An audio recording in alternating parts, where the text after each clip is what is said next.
마태복음 4장 1절에서 11절 교독하시겠습니다. 제가 먼저 읽겠습니다. 그때에 예수께서 성령에게 이끌리어 마귀에게 시험을 받으러 광야로 가사 40일을 밤낮으로 금식하신 후에 줄이신지라. 시험하는 자가 예수께 나와서 가로되 내가 만일 하나님의 아들이여든 명하여 이 돌들이 떡덩이가 되게 하라. 예수께서 대답하여 가라사대 기록되었으되 사람이 떡으로만 살 것이 아니요 하나님의 입으로 나오는 모든 말씀으로 살 것이라 하였느니라 하시니, 이에 마귀가 예수를 거룩한 성으로 데려다가 성전 꼭대기에 세우고 가로되 네가 만일 하나님의 아들이여든 뛰어내리라. 기록하였으되 저가 너를 위하여 그 사자들을 명하시리니 저희가 손으로 너를 받들어 발이 돌에 부딪히지 않게 하리로다 하였느니라. 예수께서 이르시되 또 기록되었으되 주 너의 하나님을 시험치 말라 하였느니라 하신대, 마귀가 또 그를 데리고 지극히 높은 산으로 가서 천하 만국과 그 영광을 보여 가로되 만일 내게 엎드려 경배하면 이 모든 것을 내게 주리라. 이에 예수께서 말씀하시되 사단아 물러가라. 기록되었으되 주 너의 하나님께 경배하고 다만 그를 섬기라 하였느니라. 다같이 이에 마귀는 예수를 떠나고 천사들이 나와서 수종드니라. 아멘. 말씀으로 시험을 이기라 라는 제목으로 함께 말씀을 나누겠습니다. 예수께서 하나님의 부르심을 받고 요단 강가로 나오셨습니다. 30년 동안 그 나사렛의 목수의 가정에서 조용하게 지내시다가 하나님이 판단하신 때가 되었을 때에 하나님의 부르심이 침례 요한에게 그리고 나사렛 예수에게 임하신 것입니다. 침례 요한에게는 모든 이스라엘 백성들로 하여금 자신의 죄를 깨닫고 뉘우치고 회개하도록 요단강에서 침례를 베풀어라. 그래서 너는 회개하라. 천국이 가까이 왔느니라는 이런 메시지를 전하면서 침례를 주라라는 메시지가 요한에게 임했고, 그리고 조용하게 하나님과 교통하면서 은둔하게 지나시던 예수께서 하나님의 부르심을 받았는데 너는 요단강으로 가서 침례를 베풀고 있는 요한에게 침례를 받아라. 그래서 내가 계획했던 나의 의를 이루길 원한다. 이런 메시지가 두 군데에 진행이 된 거예요. 이와 같이 우리가 하나님의 뜻을 경험할 때에 한 사람에게만 하나님의 뜻이 임하고 그 사람과 관계된 다른 사람들에게 하나님의 뜻이 임하지 않는다는 것은 무언가 잘못된 거예요. 그런데 어떤 사람들은 나는 하나님의 응답을 받았으니 내 말에 귀를 기울여야 된다. 나는 하나님의 음성을 들었으니 나의 음성은 내가 하나님께 받은 음성이 확실하니 나에게 도움을 줘야 된다. 이러한 식으로 미혹하는 자들이 우리가 신앙생활할 때에 있을 수 있습니다. 그러나 하나님의 뜻은 한 사람에게만 일방적으로 임하지 않으시고 함께 합력할 수 있도록 상대방의 영혼들에게도 하나님의 뜻을 이쪽 사람과 연합해서 이룰 수 있도록 임하게 되는 것입니다. 그래서 우리에게 분별력이 매우 필요한 것이죠. 이와 같이 요한과 예수 두 사람이 하나님의 뜻을 받아서 순종할 때에 요단강에서 만나게 됩니다. 그리고 하나님의 뜻대로 침례를 받음으로써 그가 공식적으로 하나님이 쓰시는 그리스도로서 등장하게 됩니다. 그리고 성령을 받으셨잖아요. 성령 받으셨다는 것은 이제 철저하게 공적 생애를 살아가야 된다는 것을 의미합니다. 우리도 예수를 믿고 그 이름을 영접함으로 하나님의 자녀가 되는 권세를 가지게 되었습니다. 그리고 침례가 얼마나 소중하고 믿는 사람으로서 신앙생활할 때에 얼마나 중요한가를 알기 때문에 우리는 침례를 받았습니다. 예수 이름으로. 그 침례받은 그리스도인이라는 자부심을 가지고 있고 그러한 믿음을 가지고 있습니다. 그런데 그것으로 끝나는 것이 아니라 그 이후로 침례받은 이후로 하나님의 자녀로서 그리스도인으로서 살아가기에는 우리의 육체적인 달란트라든가 우리의 생각이라든가 우리가 경험했던 노하우로는 하나님의 일을 행할 수가 없어요. 그래서 필요한 것이 바로 성령이 임하시는 것입니다. 성령이 임하심으로써 우리의 생활은 두 가지 생활이 함께 공존하게 되어서 매우 힘든 그런 생활로 들어가게 됩니다. 우리의 육체가 자유롭지 못합니다. 우리의 환경에서 벗어날 수 없고 우리의 여러 가지 생활에서 벗어날 수 없는 육체적인 제한을 가지고 있습니다. 그러면서도 성령이 임하심으로써 우리 육체 안에 있는 영혼이 하나님을 향하여 가야 된다는 것을 계속 감동하십니다. 쉬운 말로 하면은 영적인 자극을 계속 주는 것입니다. 그 육체대로 편안하게 살고자, 편안하게 눕고자, 편안하게 쉬고자 해도 성령께서 우리의 육체 안에 있는 영혼을 감동하셔서 지금은 누워 있을 때가 아니다. 지금은 쉴 때가 아니다. 바로 하나님의 나라를 향해서 가야 되는데 너의 할 일이 있다라고 계속 감동을 주시는 거예요. 그러니까 힘든 육체를 이끌고 힘든 환경을 그것을 극복해내려고 몸부림치면서 기도하면서 성령의 도움을 구하여 육체 환경을 뚫고 나오게 되는 것이죠. 이 예배에 나오는 것도 사실 쉽지 않습니다. 예배 서서 싱글 본당이라든가 각 예배당의 서수들 그리고 유튜브를 통해서 피치 못하게 그렇게 볼 수밖에 없는 상황들 매우 힘든 상황들입니다. 우리의 육체는 몸이 좀 연약하고 힘들게 되면은 변명거리를 찾게 되고 핑계거리를 찾아서 그 육체의 편안함을 위해서 잠시 그 자리에 안주하기를 원합니다. 그렇게 되면은 우리의 영이 하나님께 나아가고자 해도 육체가 움직이지 않으면은 나아갈 수가 없어요. 우리의 영이 신령하지만 하나님의 뜻에 합당하게 순종하기 위해서는 육체가 우리의 환경이 협조해야만 움직여 나갈 수가 있어요. 그래서 우리의 이 내부, 우리의 이 안에서는 매우 갈등이 심한 거예요. 오늘 하루만 쉴까? 오늘 하루만 잠깐만 조금 늦출까? 자꾸 이 육체적인 생각이 성령의 생각을 자꾸 누르려고 하죠. 이게 바울 사도가 갈라디아에서도 말씀을 주신 것처럼 우리 안에 있는 성령의 소욕, 성령이 이끌어 가시는 대로 따라가고자 하는 그 영적인 욕구와 육체의 소욕, 육체대로 살아가고자 하는 육체의 욕심이 항상 부딪힌다 이거예요. 성령의 소욕이 앞서면은 육체의 정욕이 무너져 버리고 육체의 정욕이 앞서면 성령의 소욕이 사라져 버려요. 소멸돼 버려요. 이러한 관계를 하나님께서 허락해 주셔서 우리의 신앙생활이 참 순탄하지 않다는 것을 가르쳐 주시는 거예요.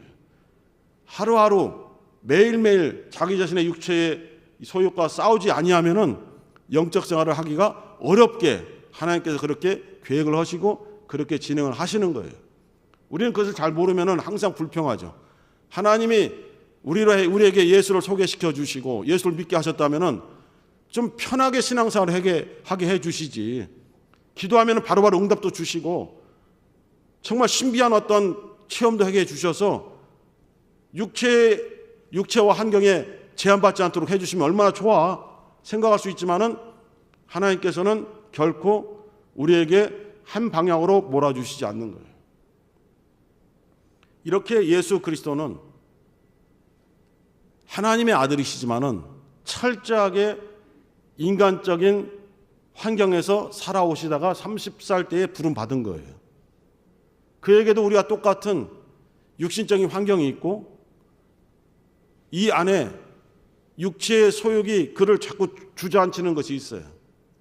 아니 하나님의 아들에게 무슨 육체의 소욕이 있느냐 그렇게 볼 수도 있지만은 오늘 이 9절에서 2절에 보면은 40일을 밤낮으로 금식하신 후에 줄이신지라 했어요. 금식과 줄이심은 다른 거예요. 금식은 내가 밥을 먹지 않는 거지 않습니까? 음식을 먹지 않는 게 금식이에요. 어떤 사람들은 금식해도 배가 고프지 않은 사람이 있어요. 그런데 예수께서는 줄이시다는 건 뭐예요? 배가 너무 고프다는 거예요. 그걸 느끼셨다는 거예요. 그와 같이 예수는 철저하게 인간적인 육체의 한계 속에서 하나님의 일을 하시고자 지금 광야로 나가신 것이거든요. 우리도 예수 그리스도조차도 이렇게 줄이시는 육체의 정욕, 그것을 떨쳐낼 수 없는 그런 환경 속에 있는데 우리는 하물며 더하지 않겠습니까?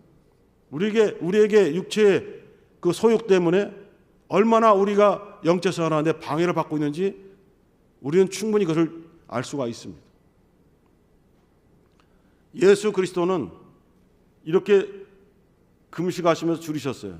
왜 금식하냐? 그렇게 배가 고프면 먹어야지. 왜 금식해? 그러나 금식한다는 것은 철저하게 자신의 육신의 고통을 주고 육신적인 것에 귀를 기울이지 않고 관심을 갖지 않고 오직 하나님께만 집중하려는 그러한 영적인 결단의 표시예요. 금식만이 그렇다는 것이 아니고 이곳의 본문을 통해서 볼 때에 주님께서 금식하신 이유는 하나님과의 철저한 어떤 사귐, 철저한 결단, 고백할 수 있도록 육체의 것을 잠시 억압하신 거예요. 그런데 줄이심을 느끼는 거예요. 배고픔을 느낄 수밖에 없어요. 그렇게 완전한 인간이시라는 것이죠. 완전한 하나님이시면서 완전한 인간이라는 증거가 있어요.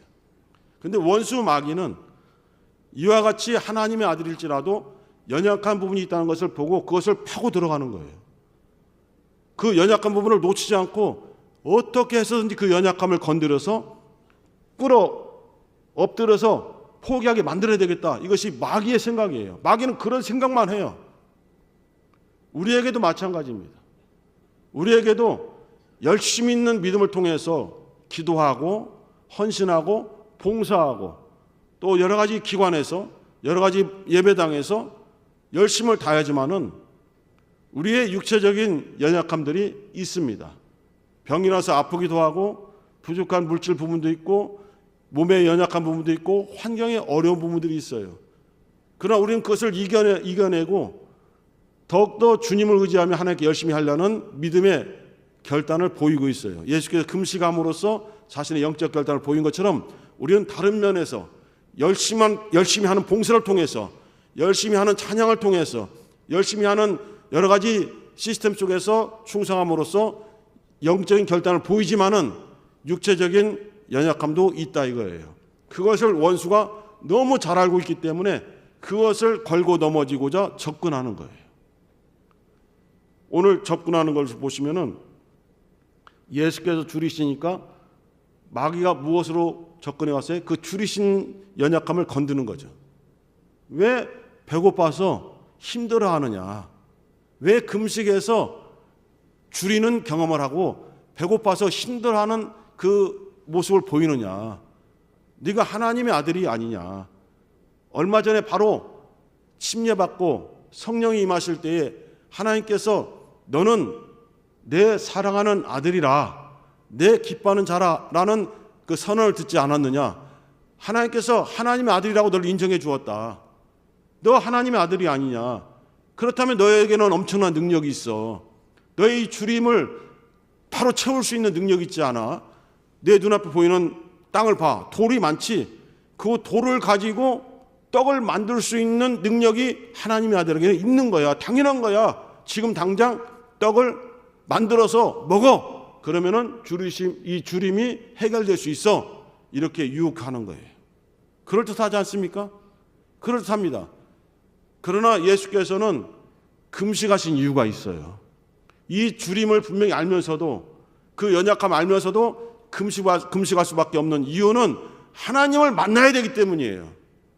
하나님의 말씀을 들어야 되기 때문에 육신의 연약함이 찾아올지라도 이것을 포기할 수 없는 거예요. 우리는 하나님을 만나는 것이 소중하다는 것을 머리로는 잘 알고 있습니다. 하나님의 말씀을 듣고 하나님 말씀의 은혜를 받아야 된다는 것을 충분히 잘 알고 있습니다.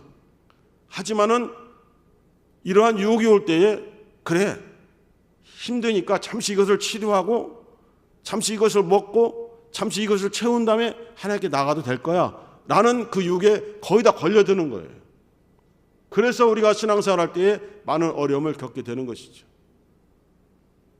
예수는 이 광야로 들어오셨는데 자기가 원해서 들어오신 것이 아니에요. 내가 이제 하나님의 아들로서 그리스도가 되어 백성들에게 하나님 나라를 소개하고 저 사람들을 구원에 이르게 하고 하늘나라로 내가 인도해야 되겠다라는 결심하고 광야로 들어오신 것이 아니라 이것입니다. 누가 이끌어 오셨어요? 누가 이끌어 오셨어요? 예수를? 11시 예배보다 더 말씀을 더 안 하시네요. 누가 이끌어 오셨어요? 성령께서 이끌어 오셨다고 1절에 기록되어 있잖아요. 예수께서 성령에 이끌리어, 성령에 이끌려 오셨어요. 성령은 하나님 아버지 뜻대로만 일하시는 분이에요. 그러므로 예수께서 광야로 들어오신 것은 하나님 아버지의 뜻이에요. 마귀가 시험하는 자고 유혹하는 자지만은 결국 하나님이 허락하지 아니하면은 예수께 접근할 수도 없다 이거예요. 그런데 예수에게 마귀가 접근하여 시험하고 유혹하도록 하나님이 허락하신 이유가 있는 거죠.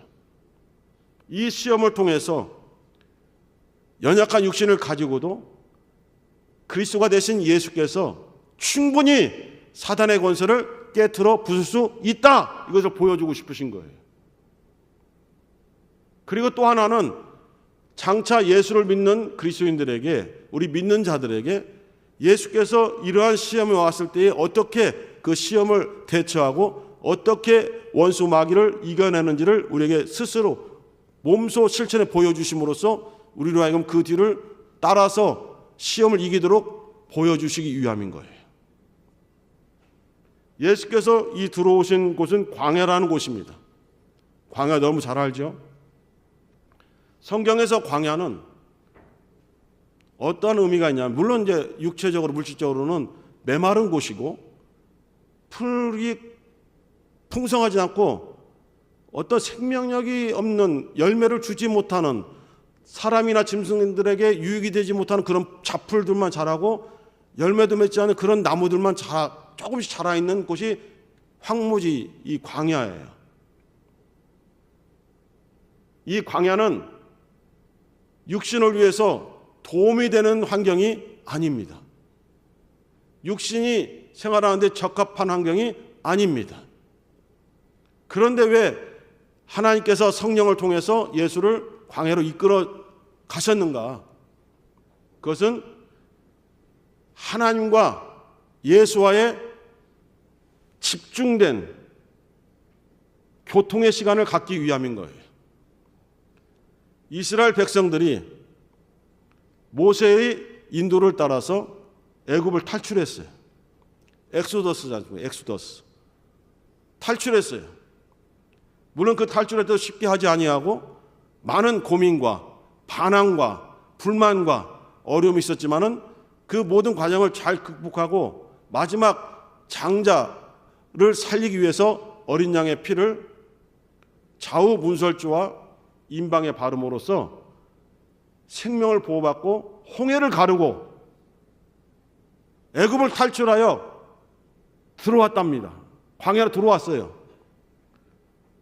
이 곳을 탈출하여 나갈 때에는 저곳에 더 좋은 환경이 있기 때문에 탈출하려는 거 아니겠습니까? 이곳을 탈출했는데 탈출한 곳이 더 나빠.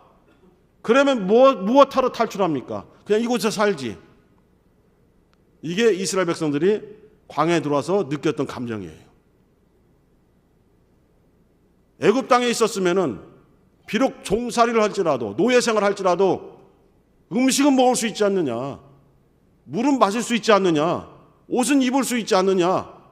광야에 나가 보니까 먹을 것이 없고 마실 물이 없고 입을 어떤 옷들이 없어요.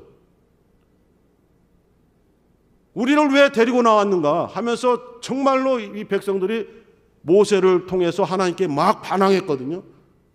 차라리 돌아가고 싶다. 애굽이 더 좋다. 우리에게는 육체의 환경만 보는 것이죠. 하나님께서는 왜 가나안으로 직접 인도하지 않고 광야를 거치게 했는가? 자신의 것을 내려놓게 하는 것이죠. 높아진 마음을 낮추게 하는 것이죠. 교만을 다 깨부수고 하나님 앞에 겸손하게 만드시는 것이죠. 너를 낮추고 너로 하여금 하나님의 말씀을 의지하게 하려는 하나님의 뜻이다. 그리고 하나님께서 만나를 주셔서 너희들이 노력하지 않아도, 너희들이 애써도 구할 수 없는 양식을 하늘에서 내려주니 그것이 곧 뭐예요? 만나입니다.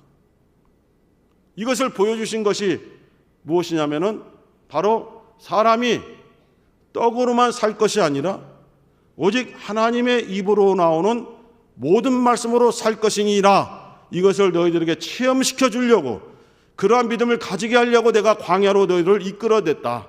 그리고 이 땅의 음식이 아닌 하늘에서 내리는 만나를 먹여서 너희들로 하여금 하나님의 말씀을 순종할 때에 이렇게 우리가 살 수 있다는 것을 너희들에게 보여주고자 광야로 내가 데리고 나왔다. 이런 믿음을 가져야만 가나안에 들어가서도 살 수가 있다. 이것을 보여준 거예요.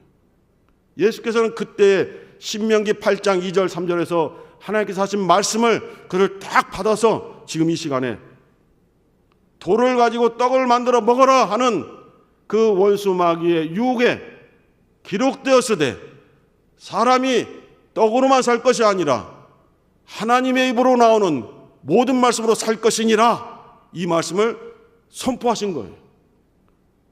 수천 년 전에 기록된 모세오경 중에 하나인 신명기에 기록된 그 말씀이 비로소 살아있는 말씀으로 떠오르게 된 거예요. 기록된 말씀도 중요합니다. 이 성경이 매우 중요하죠. 아무리 좋은 글, 능력의 글이 기록되어 있을지라도 이 말씀이 내 심령에 들어오지 아니하면 무슨 소용이 있습니까? 이 말씀이 아무리 영혼을 살리는 능력의 말씀이라 할지라도 그것을 믿음으로 받아들이지 아니하면 무슨 소용이 있겠습니까? 예수께서는 우리에게 그것을 가르쳐 주신 거예요. 기록된 하나님 말씀이 믿음을 통해서 받아들이게 되면은 원수 마귀의 시험을 이길 수 있는 능력이 된다. 이것을 가르쳐 주신 거예요. 그러면서 이것을 연결시켜서 뒤로 나가면은 우리가 계속 제가 이제 말씀 많이 드리는데 히브리서 4장 12절의 말씀이 떠오르게 되는 것이죠. 하나님의 말씀은 살았고 운동력이 있어서 좌우에 날선 어떤 것보다도 더 예리하여 혼과 영과 및 관절과 골수를 찔러 쪼개기까지 하며 그 마음의 생각과 뜻을 감찰하시나니 할렐루야. 이 말씀이 된다는 거예요. 그래서 원수를 이길 때, 원수의 시험을 이길 때 말씀이 필요하지만은 이렇게 말씀을 보고 읽는다고 해서 원수가 떠나는 것이 아니라 하나님 말씀을 믿음으로 받아들여서 기록된 글자의 말씀이 생명 있는 말씀으로 내 심령을 통해서 떠올라서 선포될 때에 원수 마귀가 그 말씀 앞에 무릎 꿇는다는 것입니다. 할렐루야. 이것을 가르쳐 주시려고 한 거예요. 예수의 말씀은 즉흥적으로 생각나거나 직통계시를 받아서 막 말씀하시는 것이 아니라 이렇게 철저하게 하나님께서 여러 가지 사건을 통해서 주셨던 말씀들을 지금 수천 년이 흘렀어도 이 말씀을 믿음으로 받아서 살아있는 말씀으로 선포하여 그대로 다시 그 말씀이 능력으로 나타나게 해주신다는 것을 보여주기 위함인 것입니다. 우리는 여러 가지 환경 속에서 여러분의 광야가 있어요. 실제 메마른 땅의 광야도 있지만은 우리가 광야에 있을 때에 참담함을 느끼고 힘든 아주 너무나 고통을 느낄 때도 많이 있어요. 정말 앞, 뒤, 좌우를 봐도 도움을 받을 수 있는 환경이 안 되는 사람들이 있어요. 절망하고 힘들어하고 우울증에 빠지고 계속 자기를 한탄하고 하다가 극단적인 선택을 하는 사람들도 이 세상에 많이 있습니다. 우리도 여러 가지 환경 속에서 우리만이 빠져있는 광야가 있어요. 그런데 생각할 것은 뭐냐면은 예수께서 광야로 들어가실 때에 하나님이 성령을 통해서 이끌어 가셨다는 거예요. 이스라엘 백성들이 광야로 들어갈 때에 구름기둥 불기둥을 통한 하나님의 역사로 모세를 통해서 이스라엘 백성들을 광야로 이끌으셨다는 거예요. 하나님 내가 이끌었다는 거예요. 왜? 죽이려고 하는 것이 아니라 멸망시키려고 하는 것이 아니라 그 광야의 과정을 통해서 우리에게 있는 하나님께 나가서 하나님께 고백할 때 우리의 믿음이 불순물이 섞이지 않도록 우리를 풀물불에 우리를 윤광로에 단단히 연단시키셔서 불순물이 다 빠지고 정금같이 하나님 앞에 나오게 하라는 하나님의 놀라우신 은혜의 계획인 것입니다. 지금 내가 광야에 있다면 하나님께서 무엇인가 나에게서 하나님께 합당하지 않은 것들을 빼내시려고, 나로 하여금 내려놓게 하시려고 연단하시는구나. 이 과정을 소중하게 받아들이고 기도하고 말씀을 통해서 이 광야의 과정을 이겨내야 되겠다라는 결심이 필요한 것입니다. 혹시 어려움 중에 있는 성도들, 하나님께서 여러분들을 지금 지켜보시고 있다는 것을 기억하셔야 됩니다. 그리고 여러분들을 연단시키셔서 여러분들을 더 좋은 환경으로 이끌어가기 위한 하나님의 계획이 있음을, 그것을 믿으셔야 됩니다. 그리고 절대로 포기하지 마시고, 절대로 좌절하지 마시고, 절대로 우울증에 빠지서는 안 됩니다. 그걸 극복하셔야 돼요. 말씀으로, 기도와 찬양으로 극복하셔야 됩니다. 여러분 그 환경을 이기시고 나와야 됩니다. 나와서 예배를 드리셔야 되고, 함께 기도해야 되고, 함께 찬양해야 됩니다. 힘들고 어려운 환경 속에서도 그 환경을 깨뜨리지 못하면은 하나님의 내미는 손을 붙잡을 수가 없어요. 물에 빠져들어가던 베드로, 주님이 손을 내밀어 주셨습니다. 달려가서 그 물에 빠져들어가던 베드로, 나를 살려주세요, 주님 나를 살려주세요라는 외침을 듣고 막 달려가서 물에서 빠져들어간 베드로의 손을 붙잡아 주셨어요. 그러나 그 손을 내가 붙잡지 않는다면, 베드로가 그 손을 붙잡지 않았다면 그냥 빠져들어가는 것이죠. 주님은 항상 여러분들의 간절한 외침을 들으려는 준비를 하고 계세요. 다윗의 자손 예수여 나를 불쌍히 여기소서 외쳤던 바디메의 외침을 들으려고 준비하고 계세요. 듣는 순간에 주님께서 우리에게 주시는 말씀은 네가 무엇을 원하느냐, 그때 주님 앞에 진정으로 진실됨으로 고백하세요. 이미 응답을 갖고 계시거든요. 저 보기를 원합니다, 너의 믿음대로 될지어다 하는 순간 눈이 떠지고, 저는 걷기를 원합니다, 너의 믿음대로 될지어다 하니까 안진뱅이가 일어나요. 주님, 저는 이 어려운 마음의 환경에서 벗어나길 원합니다, 너의 믿음대로 될지어다 하는 순간에 여러분 그 우울하고 힘든 여러분의 고독한 환경에서 벗어날 수가 있습니다. 이 시험에서 말씀으로 이기시는 예수를 본받아야 됩니다. 그래야만 우리의 환경 속에서, 우리의 어려움 속에서 우리가 원수의 시험을 능히 이길 수 있음을 우리 또한 체험할 수가 있습니다. 두 번째 시험이 뭡니까? 예수를 성전 꼭대기에 올려놓고 뛰어내려 하나님의 말씀에, 네가 하나님의 말씀을 인용하니까 나도 인용하겠어, 기록됐을 때 네가 뛰어내려도 하나님께서 너의 사자, 주님의 사자 천사를 보내어서 너의 발이 땅에 부딪히지 않도록 돌봐주신데 뛰어내려. 주님이 그 원수 마귀의 말을 듣고 뛰어내리면은 원수 마귀에게 순종하는 꼴이 되는 거잖아요. 하나님의 말씀은 육신의 연약함 속에서 고난받으면서 하나님의 뜻을 이루라고 예수에게 이미 계시를 하셨거든요. 계명을 주셨거든요.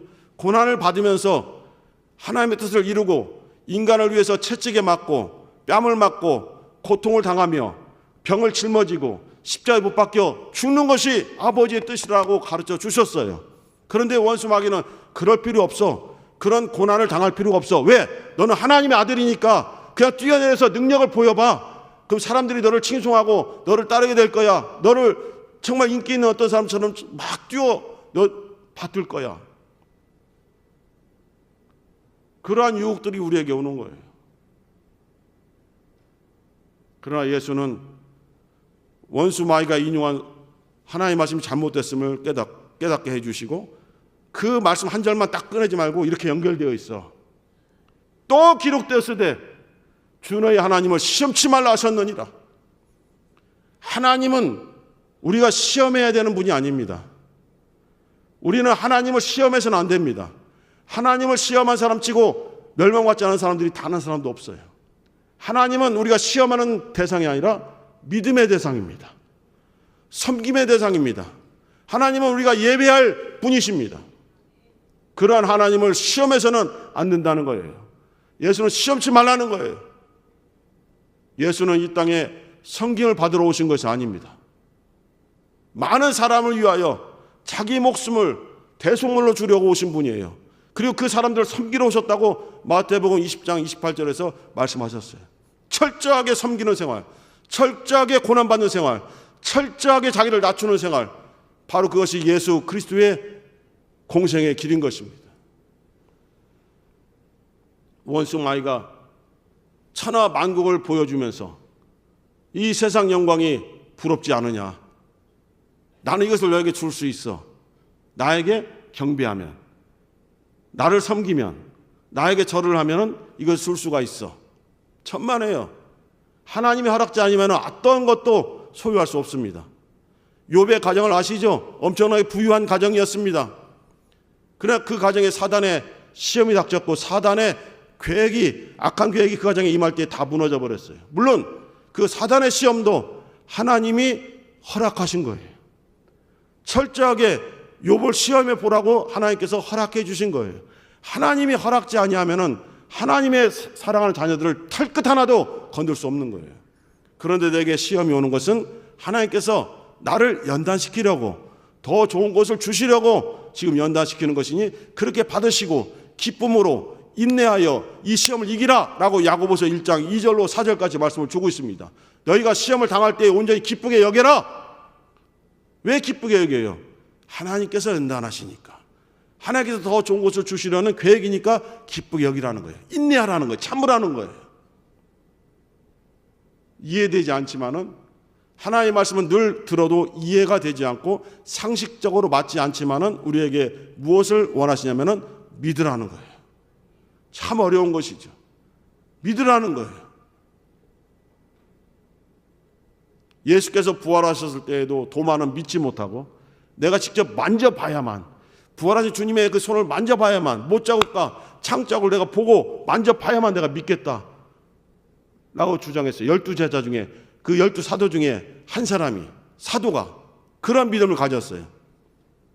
그러나 주님은 허용해 주셨어요. 만져봐라. 만져보고 믿어라. 그러나 보지 않고 믿는 자가 복이 있도다 말씀을 주셨어요. 복음은, 믿음은 보고 믿는 것이 아닙니다.